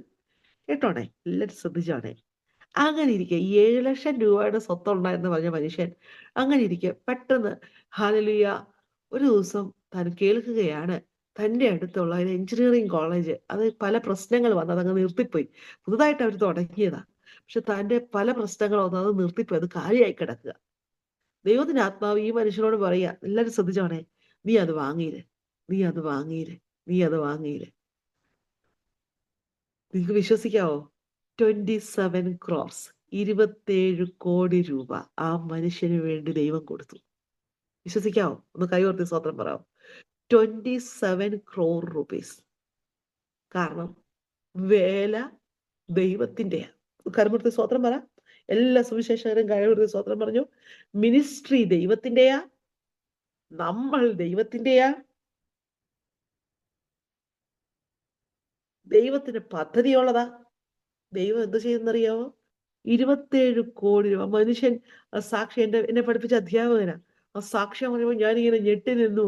ദൈവത്തിന് വഴി ആകാശത്തിലെല്ലാം ഉണ്ട് കേട്ടോ, സമുദ്രത്തിന്റെ ആഴത്തിലുണ്ട് കേട്ടോ, ദൈവത്തിന്റെ വഴി, ഹല്ലേലൂയ, എല്ലായിടത്തും ഉണ്ട്, എല്ലായിടത്തും ഉണ്ട്. സ്തോത്രം. നിക്കോദീമോസിനെ ദൈവം അങ്ങ് ഒരുക്കി. അവൻ രാത്രിയിൽ വന്ന് രഹസ്യ ശിഷ്യനായി. പരസ്യ ശിഷ്യന്മാരൊക്കെ ഇട്ടിട്ടോടി. ഒന്നുകൂടെ പറയാം, പരസ്യ ശിഷ്യന്മാരൊക്കെ ഇട്ടിട്ടോടിയപ്പോൾ രഹസ്യ ശിഷ്യൻ ചേർന്ന് നിന്നു. പരസ്യ ശിഷ്യന്മാരൊക്കെ മാറിപ്പോയപ്പോൾ രഹസ്യ ശിഷ്യൻ ചേർന്ന് നിന്നു. ഞാൻ നിങ്ങളോടൊരു ദൂത്, ചില ദൈവദാസന്മാരോട്, സുവിശേഷ വേല ചെയ്യുന്നവരോട് ദൈവാത്മാവിന്റെ ഒരു ആലോചന പറയട്ടെ. നിന്റെ കൂടെ നിൽക്കുന്നവരൊന്നും നിനക്ക് ഒരു പ്രതിസന്ധി വരുമ്പോൾ കൂട്ടില്ലെങ്കിലും ദൈവം ആളുകളെ നിനക്ക് വേണ്ടി ഒരുക്കും. ദൈവം ആളുകളെ നിനക്ക് വേണ്ടി ഒരുക്കും. കാരണം അവൻ സർവ്വജഡത്തിന്റെയും ദൈവമായ യഹോവയാകുന്നു, അവന് കഴിയാത്ത ഒരു കാര്യവുമില്ല. ആ വാക്യം ഒന്ന് വാഗൊണ്ടേറ്റ് പറ, എന്റെ ദൈവം സർവ്വജഡത്തിന്റെയും ദൈവമായ യഹോവ എന്ന് പറഞ്ഞാൽ, ഹല്ലേലൂയ, എന്റെ അടുത്ത് നിൽക്കുന്നവരോടും എന്റെ അകലെ നിൽക്കുന്നവനെയും എനിക്ക് വേണ്ടി യോജിപ്പിക്കുന്ന ദൈവം. അടുത്ത് നിൽക്കുന്നവനെയും അകലെ നിൽക്കുന്നവനെയും എനിക്ക് വേണ്ടി യോജിപ്പിക്കുന്ന ദൈവം. നിക്കോദീമോസ് കൊണ്ടുവന്ന കൂട്ട് കേട്ടോ, ചില്ലറ വല്ലതാണോ? 100 റാത്തൽസ്, 100 റാത്തൽ. ഹല്ലേലൂയ. അകിലും കൊണ്ടുള്ള 100 അകിലും കൊണ്ടുള്ള ഒരു കൂട്ട് നിക്കോദീമോസ് കൊണ്ടുവരിക വളരെ ഇമ്പോർട്ടന്റ് ആണ് കേട്ടോ. ഹല്ലേലൂയ. കൊണ്ടുവന്നു. അവർ യേശുവിന്റെ ശരീരം ഈ നിക്കോദീമോസും കൂടെ കൂടി താങ്ങിയെടുക്കുക. ജോസഫ് എന്ന മന്ത്രിയും നിക്കോദിമോസ് എന്ന പ്രമാണിയും. ഒന്നുകൂടെ പറയാം, ജോസഫ് എന്ന മന്ത്രിയും നിക്കോദിമോസ് എന്ന പ്രമാണിയും, ഹല്ലേലൂയ, ക്രൂശിൽ നിന്നും ഈ ശരീരം എടുത്ത് യഹൂദന്മാർ ശവം അടക്കുന്ന മര്യാദ പ്രകാരം അതിനെ സുഗന്ധവർഗം കൊണ്ട് കൂടെ ശീല കൊണ്ട്, ഹല്ലേലൂയ, പൊതിഞ്ഞ് കെട്ടുകയാണ്. വിശ്വസിക്കാൻ പറ്റുമോ? അവൻ സമ്പന്നന്മാരോടുകൂടെ, അവൻ ജനിച്ചത് എവിടെ? ഹല്ലേലൂയ. അവൻ മരിച്ചത് എവിടെ? ഓ, ഹല്ലേലൂയ. അതൊക്കെ ഞങ്ങൾ ഭയങ്കര ആഴമാണ് കേട്ടോ. ദൈവത്തിന് സ്തോത്രം. ഹല്ലേലൂയ. അങ്ങനെ കർത്താവിന് സ്തോത്രം. ആ പുതിയ കല്ലറ, കർത്താവിന് സ്തോത്രം, വലിയ ഇമ്പോർട്ടന്റ്. ഒരു തോട്ടത്തിൽ ആരെയും വെച്ചിട്ടില്ലാത്ത ഒരു പുതിയ കല്ലറ. ആ കല്ലറ സമീപമാകൊണ്ട് അവർ യഹൂദന്മാരുടെ ഒരു നാൾ നിമിത്തം യേശുവിനെ അവിടെ വെച്ചു. വേറെ ആരും അറിഞ്ഞിട്ടില്ല. രഹസ്യമായി. ഞാൻ ഒന്നുകൂടെ പറയാം, പരസ്യമായി കൂടെ നിൽക്കുന്നവരാരും ഇല്ലാത്തപ്പോൾ രഹസ്യമായി ചിലതിനെ ഒരുക്കും. രഹസ്യമായി ചിലതിനെ ഒരുക്കും. അത് രഹസ്യമായി ഒരുക്കുന്നതുണ്ടല്ലോ, ശ്രദ്ധിച്ചോടെ, ആരോടൊക്കെയുള്ള ദൈവത്തിന്റെ ആത്മാവിന്റെ ദൂത് പറയുക. രഹസ്യമായി ഒരുക്കുന്നവർ വരുന്നത് പരസ്യമായി വല്ലവരും ഉള്ളവരൊക്കെ വന്നു പോയി കഴിഞ്ഞ് രാത്രിയുടെ ഇരുട്ട് വരുമ്പോഴാ. എന്നൂടെ ഞാൻ പറയാം, പ്രതീക്ഷ അസ്തമിക്കുമ്പോഴാ. രഹസ്യമായുള്ളവർ വരുന്നത് പ്രതീക്ഷകൾ അസ്തമിച്ച് രാത്രിയുടെ ഇരുട്ടിലാണ്. ഇനി ആര് വരാനാ, ഇനി ആര് വരാനാ എന്ന് നീ പറയുന്നൊരു സമയമില്ലേ കുഞ്ഞെ? ആ ഇരുട്ടിൽ എന്റെ കർത്താവ് ആളിനെ വിടും. സ്വതന്ത്രം പറയാം, ആ ഇരുട്ടിൽ എന്റെ കർത്താവ് നിനക്ക് വേണ്ടി ആളിനെ ഒരുക്കും. ഹല്ലേലൂയ, ദൈവത്തിന് സ്തോത്രം. നിക്കോദിമോസിനെ കുറിച്ച് ഒറ്റ വാക്ക് പറഞ്ഞപ്പോഴാണ് ഇത്രയും കണ്ടോ. അപ്പൊ നിക്കോദിമോസിനെ കുറിച്ച് നിങ്ങൾ 7-ാം അധ്യായത്തിൽ പഠിക്കുന്നുണ്ട്, 19-ാം അധ്യായത്തിലും പഠിക്കുന്നുണ്ട്. വളരെ ഇമ്പോർട്ടന്റ് ആണ്. നിക്കോദിമോസുമായിട്ട് ബന്ധപ്പെട്ട് ഇത്രയും ഡീറ്റെയിൽസ് ഞാൻ നിങ്ങൾക്ക് പറഞ്ഞു തന്നതേ ഉള്ളൂ. നിങ്ങളുടെ മനസ്സിലതിരിക്കട്ടെ. നിങ്ങൾ എഴുതി വെക്കുന്നവരെ എഴുതി വെക്കണം. ദൈവത്തിന് സ്തോത്രം. അപ്പൊ ഇത്രയും കാര്യം നിങ്ങളുടെ മനസ്സിൽ ഉണ്ടാവണം. ഓക്കെ, നിക്കോദിമോസിന് കൊടുത്തിരിക്കുന്ന ഇത്രയും റെഫറൻസസേ ഉള്ളൂ. വേറെ ആരും ഇത് എഴുതിയിട്ടുമില്ല, വേറെ ആരും ഇത് പറഞ്ഞിട്ടുമില്ല, വേറെ ആരും ഇത് എഴുതിയിട്ടുമില്ല, വേറെ ആരും പറഞ്ഞിട്ടുമില്ല. എങ്കിലും ദൈവത്തിന് സ്തോത്രം, വളരെ ചെലവ് ചെയ്ത് കർത്താവിന് വേണ്ടി ചെയ്തു. ദൈവത്തിന് സ്തോത്രം. നിങ്ങൾക്കറിയാലോ, അപ്പോൾ ന്യായമായി നിങ്ങൾക്ക് ഒരാളെ അവിടെ ഈ സന്നിധി സംഘവുമായിട്ടൊക്കെ കണക്ട് ചെയ്ത് കർത്താവിന് സ്തോത്രം ഒരാളെ പറ്റി നിങ്ങൾക്ക് ഇനി ചിന്തിക്കാം. അതാരാണ് അടുത്ത ആളെ കൊണ്ടുവരുന്നത്? യഹൂദന്മാരുടെ പ്രമാണിയെ കൊണ്ടുവരുന്നത് ദൈവം കൊണ്ടുവരുന്നു. അതാരെയാ കൊണ്ടുവരുന്നത്? പൗലോസിനെ. ശൗൽ യഹൂദന്മാരുടെ പ്രമാണിയാണ്. ഹല്ലേലൂയ, വളരെ എരിവുള്ളവനാ, ന്യായപ്രമാണം സംബന്ധിച്ച് ഏറ്റവും ശ്രേഷ്ഠനാ. അടുത്ത ആളെ ദൈവം കൊണ്ടുവരിക. നിങ്ങളോട് ഞാനൊരു കാര്യം പറയട്ടെ. ഹല്ലേലൂയ, ദൈവത്തിന് എല്ലായിടത്തും ആളുകളുണ്ട്. വിശ്വസിക്കാമോ? ഞാന് ഇപ്പോൾ ഈ ചെയ്യുന്ന ഈ പഠനവുമായി ബന്ധപ്പെട്ട് ഞാൻ പഠിച്ചൊരു പഠനമാണേ. നിങ്ങൾ ശ്രദ്ധിച്ചോണേ. ഇന്ന് ഇന്ത്യയിൽ തന്നെ അനേകർ നമ്മൾ ചിന്തിക്കുന്ന പോലല്ല യേശു ക്രിസ്തുവിനെ സ്വന്തം രക്ഷകനായി സ്വീകരിച്ച് കർത്താവിന് വേണ്ടി ജീവിക്കുന്നുണ്ട്. അത് നാം അറിയുന്നത് പോലെ നാം ഒക്കെ രക്ഷിക്കപ്പെട്ട് സ്നാനപ്പെട്ട് പബ്ലിക്കായിട്ട് പുറത്തു വന്നതുപോലെ അവർ ഇറങ്ങിയിട്ടില്ല. പക്ഷെങ്കിൽ അനേക അഗ്രഹാരങ്ങളിൽ, അനേക കുടുംബങ്ങളിൽ, അനേക വലിയ വലിയ ആളുകൾ, ജ്ഞാനികളായവർ, ശ്രേഷ്ഠരായവർ. കാരണം അതിന് ഏറ്റവും വലിയ രഹസ്യം എന്താണെന്നറിയാമോ? ഈ കോവിഡ് വന്നു കഴിഞ്ഞപ്പോൾ വചനം എല്ലാവരുടെയും ഫോണിനകത്തായി. സ്വതന്ത്രം പറയാമോ? അവരുടെ കയ്യിൽ ബൈബിൾ ഇല്ലേലും ഫോണിനകത്ത് എന്തുകൊണ്ട്? ബൈബിളുണ്ട്. എവിടെ നോക്കിയാലും വചനം ഇഷ്ടം പോലുണ്ട്. ആർക്കും മനസ്സിലാകും. സംഭാഷണങ്ങൾ യൂട്യൂബൊക്കെ തുറന്നാൽ എന്തുമാത്രം കർത്താവിന്റെ സ്തോത്രം, ഇഷ്ടം പോലെ. അങ്ങനെ അനേകർ, നിങ്ങൾ വിശ്വസിച്ചേ, അനേകർ യേശു കർത്താവിന്റെ സന്നിധിയിലേക്ക് വന്നുകൊണ്ടിരിക്കുക. കാരണം ദൈവം നമ്മൾ ഈ സുവിശേഷത്തിൽ നമ്മൾ അങ്ങോട്ട് പഠിക്കും. പിതാവ് ആകർഷിക്കുക. ഒന്ന് സ്വതന്ത്രം പറഞ്ഞേ. ഒരു കാന്തം, റബൽ ഖബാരബസിഖരബേ, ഇരുമ്പിന്റെ കുഞ്ഞു മൈന്യൂട്ട് പാർട്ടിനെയും ആകർഷിച്ചു പിടിക്കുന്നത് പോലെ, സ്തോത്രം, എവിടെയൊക്കെ അവന്റെ പദ്ധതിയിലുള്ളതുണ്ടോ അവിടേക്ക് ഈ വചനത്തെ എത്തിക്കുകയാണ്. അവിടേക്ക്. അതുകൊണ്ട് നമ്മൾ ഇന്നിപ്പോ ഒരു സൂം മീറ്റിങ്ങിലാ. ഇങ്ങനെയുള്ള സൂം മീറ്റിങ്ങിൽ ഒത്തിരി, ഞാന് പല സൂം മീറ്റിങ്ങിലും പ്രസംഗിക്കുമ്പോൾ, പ്രത്യേകിച്ച് നോർത്തിലൊക്കെ ഉള്ളത് പ്രസംഗിക്കുമ്പോൾ ഞാൻ ശ്രദ്ധിച്ചിട്ടുണ്ട്, അനേകരെ വീഡിയോ ഓണാക്കാൻ പറ്റുന്നില്ല. അവർക്ക് വീഡിയോ ഒന്നും ഓണാക്കത്തില്ല. വളരെ രഹസ്യമായിട്ട് ആരും അറിയാതെ എവിടെയെങ്കിലും പാർത്തിരുന്ന് ഇരുട്ടിലൊക്കെ ഇരുന്ന് അവരെന്തോ ചെയ്യാണ്? വചനം ഗ്രഹിക്കുക. സ്തോത്രം. ഒത്തിരി ആഴത്തിൽ നിങ്ങൾ ഗ്രഹിക്കണം. അതുകൊണ്ട് തന്നെ നമ്മുടെ പ്രാർത്ഥനയുടെ കണ്ണുകൾ ഒന്ന് വിശാലമാകണം. കർത്താവേ എന്ന് പറയാം. അതിന് പല പേരുകളുണ്ട്. അതിനുള്ള ഒരു പേരാണ്, പഠനവുമായി ബന്ധപ്പെട്ട് ഞാൻ മനസ്സിലാക്കിയ ഒരു പേര് ഇൻസൈഡർ മൂവ്മെന്റ് പറയും. ഇൻസൈഡർ മൂവ്മെന്റ് എന്ന് പറഞ്ഞാൽ, ഹല്ലേലൂയ, അവര് പുറത്തൊന്നും വന്നിട്ടില്ല. അവര് കുറി തൊടുന്നവരാ. ഇവിടെ ഞാൻ പറയാം, അവര് കുറി തൊടുന്നവരാ. അവരങ്ങനെ തന്നെ നിൽക്കുന്നവരാ. പക്ഷെ അറിയാതെ യേശുവിനെ അന്വേഷിക്കുന്നവരാ. സ്വതന്ത്രം പറയാമോ? അവര് കാര്യങ്ങളൊക്കെ ചെയ്യുന്നവരാ. പക്ഷെ അവര് യേശുവിന്റെ ശിഷ്യന്മാരാ. യേശു ക്രിസ്തുവിന്റെ ശിഷ്യരാണ്. കാരണം അവർ വചനപ്രകാരം ജീവിക്കുക. കാരണം പക്ഷെ പബ്ലിക്കായിട്ട് അവരെ കൊന്നുകളയും. അതുകൊണ്ട് അവർ പുറത്തിറങ്ങുന്നില്ല. പക്ഷെ ഇനി ഞാനൊരു കാര്യം കൂടെ പറയട്ടെ. രഹസ്യത്തിൽ വന്ന നിക്കോദിമോസിനെ പരസ്യത്തിൽ നടന്നവരാരും ശ്രദ്ധിച്ചില്ല. നിക്കോദിമോസിന്റെ പേര് പോലും എങ്ങുമില്ല. അവൻ പക്ഷെ രഹസ്യത്തിൽ ഉണ്ടായിരുന്നു അവിടെ. ഒന്ന് കരമൂർത്തി സ്വതന്ത്രം പറയാമോ? രഹസ്യത്തിൽ ഉണ്ടായിരുന്നു അവിടെ. അതുപോലെ ഏലിയാവ് പരസ്യമായി ഒരു മനുഷ്യനെയും കണ്ടില്ല. പക്ഷെ രഹസ്യത്തിൽ പിതാവായ ദൈവം ചിലരെ അവിടെ ആയിരങ്ങളെ ഒരുക്കിയിരുന്നു. നിങ്ങൾ വിശ്വസിക്കുന്നോ? ഏലിയാവ് പറയും, ഞാൻ ഒറ്റ ഒരുത്തനേ ഉള്ളൂ, ഞാൻ ഒറ്റ ഒരുത്തനേ ഉള്ളൂ. ദൈവം പറയാം, no no no no, who said that? ആരാ പറഞ്ഞേ? എനിക്കുണ്ടതേ, എനിക്കുണ്ടതേ. ഞാൻ എപ്പോഴും ആളുകളോട് പറയും, കർത്താവിന് സ്വന്തം, ഡോണ്ട് ജഡ്ജ്, നിങ്ങൾ വിധിക്കരുത്. പലപ്പോഴും ഈ സുവിശേഷ പ്രവർത്തനങ്ങൾക്കൊക്കെ പോകുമ്പോൾ കർത്താവിന്റെ ദാസന്മാര് പോയിട്ട് വന്നിട്ട് പറയും, ഓ, ആ ദേശത്ത് വലിയ സ്കോപ്പ് ഒന്നുമില്ല, ആ ദേശത്ത് വലിയ സ്കോപ്പില്ല. നമ്മുടെ കണ്ണും കൊണ്ട് നോക്കി, നമ്മൾ കാതും കൊണ്ട് കേട്ടത് നമ്മൾ അങ്ങ് പറയുക അവിടെ സ്കോപ്പില്ലെന്ന്. No, hallelujah. ഭൂമിയും അതിന്റെ പൂർണ്ണതയും ഭൂതലവും അതിലെ നിവാസികളും ദൈവമായ യഹോവയ്ക്കുള്ളതാ. ദൈവം ആളുകളെ നമുക്ക് വേണ്ടി ഒരുക്കും. ഒന്ന് സ്വത്രം പറയാമോ? ഏത് മലമടക്കിൽ നീ ഒറ്റയ്ക്കാണെങ്കിലും, ആരുമില്ലെങ്കിലും ദൈവം ആളുകളെ നിനക്ക് വേണ്ടി അയക്കും. സ്തോത്രം, ഹല്ലേലൂയ. നിക്കോദിമോസിനെ കുറിച്ച് പറഞ്ഞതാണ് കേട്ടോ. അല്ലെങ്കിൽ നിക്കോദിമോസ് പേരുള്ള പ്രത്യേകതകളെ 2-ാം വാക്യം. എപ്പോഴാ കർത്താവിന്റെ അടുത്ത് വരുന്നത് നോക്കിയേ? രാത്രിയിൽ, രാത്രിയിൽ, രാത്രിയിൽ കർത്താവിന്റെ അടുത്തേക്ക് വരുന്നു. എന്നിട്ട് ചോദിക്കുകയാണ്, കർത്താവിനോട് പറയുന്ന ഒറ്റ ആദ്യത്തെ പേര്, അവൻ വലിയൊരു ഗുരുവാ. ഗുരുവായവൻ യേശു കർത്താവിനെ നോക്കി വിളിക്കുക, ഗുരു, റബി, റബി, ഗുരു. നീ ദൈവത്തിന്റെ അടുക്കൽ നിന്ന് ഉപദേഷ്ടാവായി വന്നിരിക്കുന്നുവെന്ന് ഞങ്ങൾ അറിയുന്നു. അണ്ടർലൈൻ ചെയ്ത് വെക്കണം. ഇതാര് പറഞ്ഞ സാക്ഷ്യമാ? ഞാൻ സാക്ഷ്യങ്ങളെ കുറിച്ചാ പറഞ്ഞു തുടങ്ങി 1-ാം അധ്യായം തൊട്ട്. ഇതാര് പറഞ്ഞ സാക്ഷ്യമാ?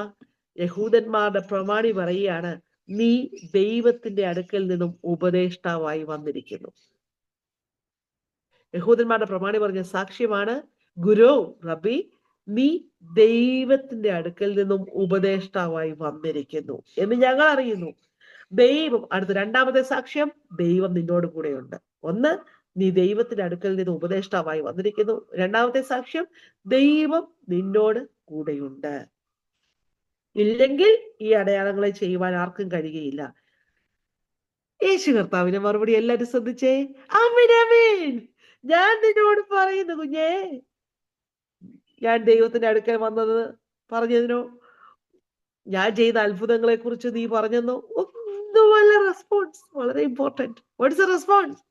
കുഞ്ഞേ, നീ പുതുതായി ജനിക്കണം. You have to born again. നീ പുതുതായി ജനിക്കണം. ജനിച്ചാൽ മാത്രമേ ദൈവരാജ്യം കാണുവാൻ കഴിയുകയുള്ളൂ. അപ്പോൾ പുതുതായി ജനിക്കുക, ന്യൂ ബോൺ, ഹല്ലേലൂയ എന്ന് പറഞ്ഞു. നിക്കോദീമോസിന്റെ ചോദ്യം കേട്ടോ ഞെട്ടിപ്പോയി ഉള്ളേ. 4-ാം വാക്യം, മനുഷ്യൻ വൃദ്ധനായ ശേഷം ജനിക്കുന്നത് എങ്ങനെ? ഞാനിപ്പോ നോക്ക്, നല്ല വന്യവയോധികനായി, ഹല്ലേലൂയ, ഞാനിനി വീണ്ടും ജനിക്കുന്നത് എങ്ങനെയാ? രണ്ടാമതും അമ്മയുടെ ഉദരത്തിൽ ജനിക്കാമോ? കടന്ന് ജനിക്കാൻ പറ്റുമോ? കാരണം ഇത് ചോദിക്കുന്നതൊക്കെ ഇതൊക്കെ ഭയങ്കര ഡീപ്പ് തിയോളജി ആട്ടോ. കാരണം ദൈവത്തിന്റെ ആദ്യം പറഞ്ഞ സാക്ഷ്യം, നീ ദൈവത്തിന്റെ അടുക്കൽ നിന്നും ഉപദേഷ്ടാവായി വന്നിരിക്കുന്നു. നിക്കോദീമോസ് പറഞ്ഞ ഫസ്റ്റ് ടെസ്റ്റിമണി, ദൈവത്തിന്റെ അടുക്കൽ നിന്നും ഉപദേഷ്ടാവായി വന്നത്. അപ്പൊ ദൈവത്തിന്റെ അടുക്കൽ നിന്ന് വന്നവൻ അറിയാമല്ലോ രണ്ടാമത് ജനിക്കുന്ന കാര്യത്തെക്കുറിച്ച്. ഒറ്റ ചോദ്യം, കർത്താവിന്റെ മറുപടി 5-ാം വാക്യം, അവൻ നിന്നോട് പറയുന്നു, വെള്ളത്താലും ആത്മാവിനാലും ജനിച്ചില്ല എങ്കിൽ ദൈവരാജ്യത്തിൽ കടപ്പാൻ ആർക്കും കഴിയുകയില്ല. ജഡത്താൽ ജനിച്ചത് ജഡമാകുന്നു, നിങ്ങൾ ആത്മാവിനാൽ ജനിച്ചത് ആത്മാവാകുന്നു. നിങ്ങൾ പുതുതായി ജനിക്കണമെന്ന് ഞാൻ നിന്നോട് പറഞ്ഞാൽ ആശ്ചര്യപ്പെടരുത്. കാറ്റ് ഇഷ്ടമുള്ളിടത്ത് ഊതുന്നു, അതിന് ശബ്ദം നീ കേൾക്കുന്നു, എങ്കിലും അത് എവിടെ നിന്ന് വരുന്നുവെന്നും എവിടേക്ക് പോകുന്നതെന്നും ആരും അറിയുന്നില്ല. ആത്മാവിനാൽ ജനിച്ചവൻ എല്ലാം അതുപോലെ ആകുന്നു. വളരെ മനസ്സിലായോ? ഇതാരെ കുറിച്ചാ പറയുന്നത്? യേശു കർത്താവ് എങ്ങനെയാ ജനിച്ചേ? പറഞ്ഞേ, യേശു കർത്താവ് എങ്ങനെ ചെയ്തേ? പരിശുദ്ധാത്മാവിനാൽ ജനിച്ചവൻ. അങ്ങനെ ഒരു ജനനം നമ്മിൽ സംഭവിച്ചാൽ ഹല്ലേലൂയ, കാറ്റിന്റെ കാര്യം പറയുന്നത് പോലെ തന്നെയാ. ഒരു സ്ഥലത്തു നിന്ന് വരുന്നു, വേറൊരു സ്ഥലത്തോട്ട് പോകുന്നു. എവിടുന്നാ വന്നേന്നോ എവിടുന്നാ പോന്നേന്നോ നമുക്കറിയത്തില്ല. നമ്മൾ കാണുന്ന പല കാറ്റുകളും ദൈവത്തിന് സ്വന്തം നമ്മൾ ഓരോരുത്തരും ജീവിക്കുന്ന അവസ്ഥ പോലായിരിക്കാം. ഇന്ത്യയുടെ നോർത്തിൽ ജീവിക്കുന്നവർക്ക് അരാവലി കുന്നുകൾക്കപ്പുറമായി കടന്നു വരുന്ന കാറ്റായിരിക്കാം. ഈ സദേൺ പാർട്ടി നമുക്ക് സഹ്യപർവ്വതത്തിനപ്പുറത്തു നിന്ന് വരുന്ന കാറ്റുകളായിരിക്കാം. ദൈവത്തിന് സ്വന്തം. നമ്മൾ പ്രത്യേകിച്ച് കേരളത്തിൽ ജീവിക്കുന്നവർക്ക് വളരെ പെട്ടെന്ന് മനസ്സിലാകുമല്ലോ. ഈ കഴിഞ്ഞൊരു മാസം നിങ്ങൾ ശ്രദ്ധിച്ചോ, പെട്ടെന്ന് കാറ്റുകൾ ഉണ്ടായി അല്ലേ? ധനുമാസം ആകുമ്പോഴത്തേക്ക് കാറ്റുകൾ വന്ന് പിന്നെ മകരം അല്ലേ?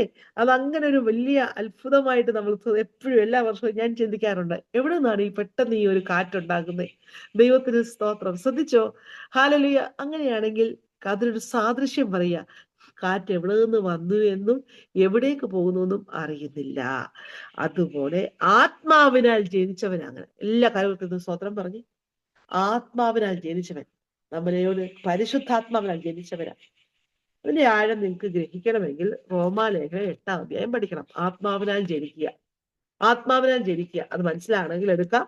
റോമാലേഖനം 8-ാം അധ്യായം എടുത്ത്, റോമാലേഖനം 8-ാം അധ്യായം. ആത്മാവിനാൽ ജനിക്കുക. എല്ലാവരും ഒന്ന് പറഞ്ഞു, ആത്മാവിനാൽ ജനിക്കുക. റോമാലേഖനം 8-ാം അധ്യായം എന്ന് പറഞ്ഞാൽ വേദപുസ്തകത്തിലെ തന്നെ ഏറ്റവും അമൂല്യമായ രത്നമാണ്. വേദപുസ്തകത്തിലെ അമൂല്യമായ രത്നമാണ് റോമൻസ് ചാപ്റ്റർ 8. നിങ്ങൾ സമയം കിട്ടുമ്പോഴൊക്കെയും റോമാലേഖനം 8-ാം അധ്യായം വായിക്കുകയും ധ്യാനിക്കുകയും ചെയ്യണം. കർത്താവ് അനുവദിച്ചാൽ നമുക്ക് പിന്നെയുള്ള പഠനങ്ങളിൽ അത് പഠിക്കണം. ദൈവത്തിന് സ്തോത്രം.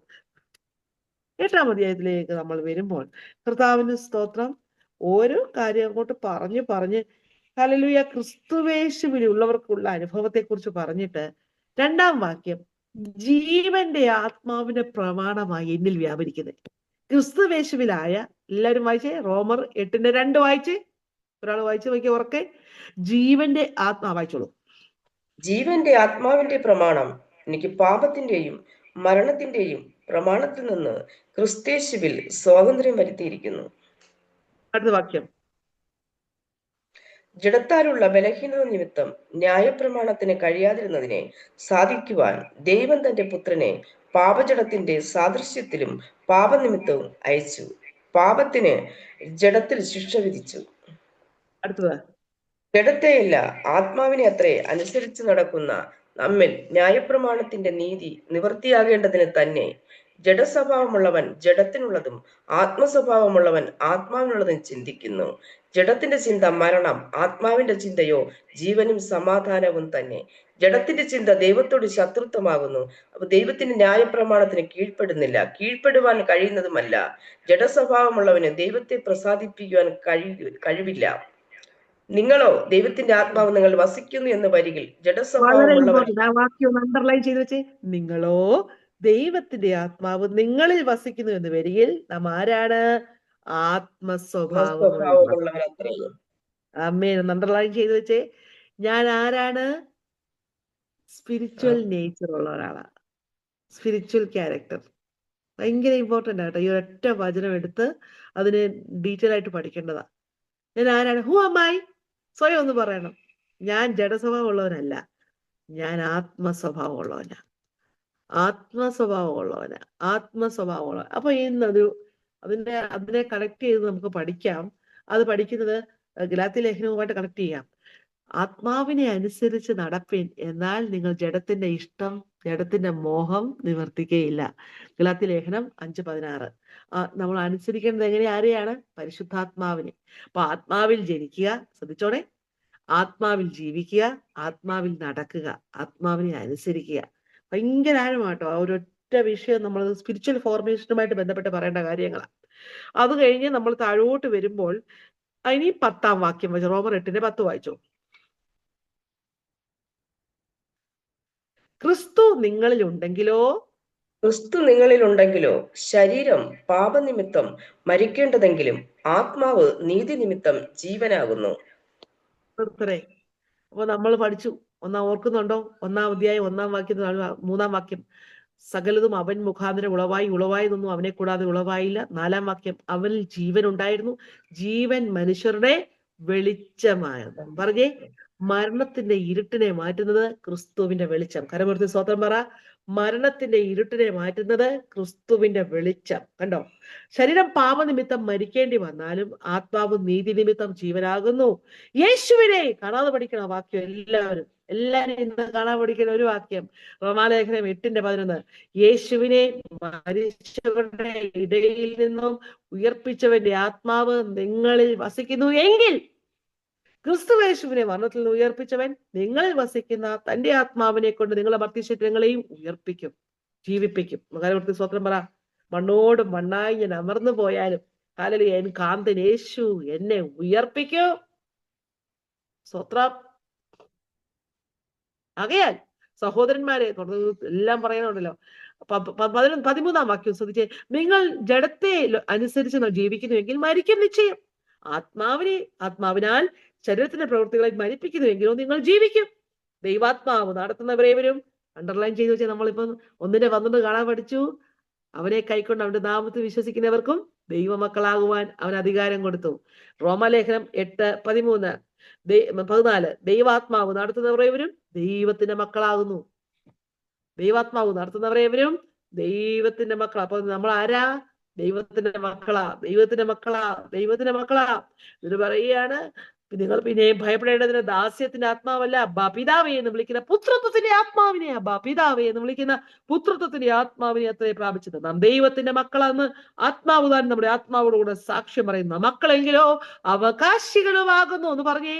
അന്ന് ഞാൻ പറഞ്ഞല്ലോ, സ്വർഗീയ അവകാശത്തെ കുറിച്ച്, ക്ഷയവും വാട്ടവും മാലിന്യമില്ലാത്ത അവകാശത്തെ കുറിച്ച്, ശ്രേഷ്ഠമായ സ്വർഗീയ അനുഗ്രഹങ്ങളെ കുറിച്ച് പറഞ്ഞ അഭിരാമി കണ്ടോ? സ്വർഗീയ പിതാവിന്റെ മക്കളുടെ അനുഗ്രഹം കണ്ടോ കുഞ്ഞെ?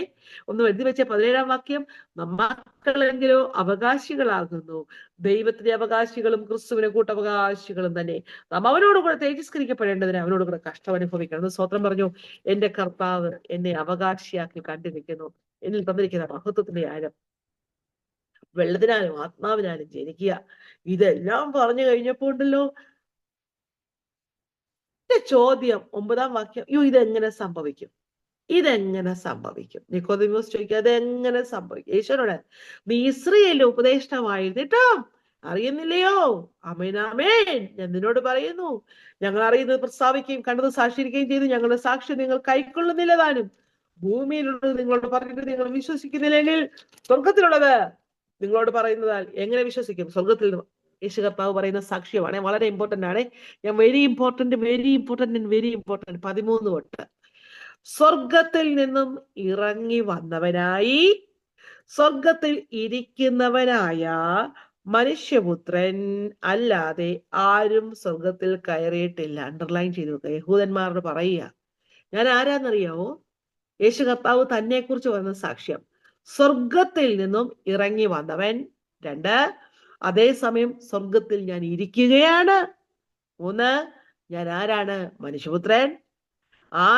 ഞാൻ സ്വർഗത്തിൽ കയറിയവൻ. എന്നിട്ട് ഒരു സാദൃശ്യം, വളരെ ഇമ്പോർട്ടന്റ്, എല്ലാവരും ശ്രദ്ധിച്ചേ. ഒരു സാദൃശ്യം, 14-ാം വാക്യം. മോശ മരുഭൂമിയിൽ സർപ്പത്തെ ഉയർത്തിയതുപോലെ മനുഷ്യപുത്രനെയും ഉയർത്തേണ്ടതാകുന്നു. ഇതാരോടെ പറയുന്നേ? രാത്രിയിൽ തന്നെ കാണാൻ വന്ന യഹൂദന്മാരുടെ കൂട്ടത്തിലെ പരീശന്മാരുടെ കൂട്ടത്തിലെ ഒരു പ്രമാണിയോട് പറയുകയാണ്, മോശ മരുഭൂമിയിൽ സർപ്പത്തെ ഉയർത്തി. വല്ലോ മനസ്സിലായോ? എല്ലാം മരണം നടക്കുക, മരണം, പാമ്പ് കടി ഏറ്റു മരിക്കുക. ഈ സർപ്പത്തെ നോക്കുന്നവൻ ജീവിക്കുക. സ്വോത്രം, സ്വോത്രം, സ്വോത്രം, സ്വോത്രം, സ്വോത്രം. കർത്താവ് പറയുകയാണ്, പാപമാകുന്ന ആദിമ പാമ്പിനെ ഓർമ്മയുണ്ടല്ലോ? തോട്ടത്തിൽ കടന്ന പാമ്പ്, പാപം വിതച്ച പാമ്പ്, പാപത്താൽ അടിമകളാക്കിയ പാമ്പ്. ആ പാമ്പിന്റെ വിഷത്തെ, സ്തോത്രം, സ്തോത്രം, സ്തോത്രം, തകർക്കുവാൻ ഹല്ലേലൂയ മനുഷ്യപുത്രന്റെ ക്രൂശ്. ആര് ക്രൂശിലെ ആ താമ്ര സർപ്പത്തെ നോക്കിയവൻ ജീവിച്ചു അതുപോലെ ഇന്നും സ്വർഗത്തിനും ഭൂമിക്കും മധ്യേ ഒരേ ഒരു മാധ്യമം, യേശുക്രിസ്തുവിന്റെ ക്രൂശ്. യേശുക്രിസ്തുവിന്റെ ക്രൂശ്, ആ ക്രൂശാണ്. സ്തോത്രം. യേശുക്രിസ്തുവിന്റെ ക്രൂശിലേക്ക് നോക്കുമ്പോൾ, അപ്പൊ ഈ ക്രൂശിലെ ക്രിസ്തുവിനെ കാണണം. അവിടെ പറഞ്ഞേക്കുന്നത് കണ്ടോ? മനുഷ്യപുത്രനെ ഉയർത്തേണ്ടതാകുന്നു. സ്തോത്രം. In the beginning it self, ആദിമ ശുശ്രൂഷ എവിടെ നടക്കുക? നമ്മൾ പഠിച്ചല്ലോ, യഹൂദയിൽ നടക്കുക. ഫസ്റ്റ് ജൂതയൻ വിസിറ്റ് ആയത്. കാനാവിലെ കല്യാണത്തിന് ശേഷം യഹൂദയിലേക്ക് പോകുന്നു. യെരൂശലേം ദേവാലയം ക്ലീൻ ചെയ്യുന്നു. വന്ന് ചോദ്യങ്ങൾ ചോദിക്കുന്നു. രാത്രിയിൽ ഒരാൾ കാണാൻ വന്നിട്ട് ചോദിക്കുന്ന ചോദ്യത്തിന് യേശു കർത്താവ് പറയുന്ന മറുപടിയാണ് വളരെ ഇമ്പോർട്ടന്റ്. മോശ മരുഭൂമിയിൽ സർപ്പത്തെ ഉയർത്തിയതുപോലെ മനുഷ്യപുത്രനെയും ഉയർത്തും. നിങ്ങളെന്നെ ഉയർത്തും. ഇതിനർത്ഥം എന്തുവാ? നിങ്ങളെന്നെ ഉയർത്തും, നിങ്ങളെന്നെ ക്രൂശിക്കും. അടുത്ത വാക്യം, അവനിൽ വിശ്വസിക്കുന്ന ഏവനും നിത്യജീവൻ പ്രാപിക്കണമെന്ന് തന്നെ. കാണാതെ പഠിക്കണം. 15-16. അവനിൽ വിശ്വസിക്കുക. ആരിൽ? ക്രിസ്തുവിൽ വിശ്വസിക്കുക. മനുഷ്യപുത്രനിൽ വിശ്വസിക്കുന്ന ഏവനും നിത്യജീവൻ ഹല്ലേലൂയ പ്രാപിക്കും. നമുക്ക് രണ്ട് കരമുയർത്തി സ്തോത്രം പറ. നിത്യജീവൻ തന്നതിനായിട്ട് സ്തോത്രം. യേശു ക്രിസ്തുവിനെ സ്വന്തം രക്ഷകനായി സ്വീകരിക്കാൻ ഭാഗ്യം തന്നതിനായിട്ട് സ്തോത്രം. നിത്യജീവൻ പ്രാപിക്കുക. ഈ ലോകത്തിലെ ഏറ്റവും വലിയ ക്രെഡിറ്റ് എന്താണെന്നറിയോ? ഈ ലോകത്തിലെ ഏറ്റവും വലിയ അനുഗ്രഹം എന്താണെന്നറിയോ? ദൈവത്തിന്റെ മക്കളായതാ.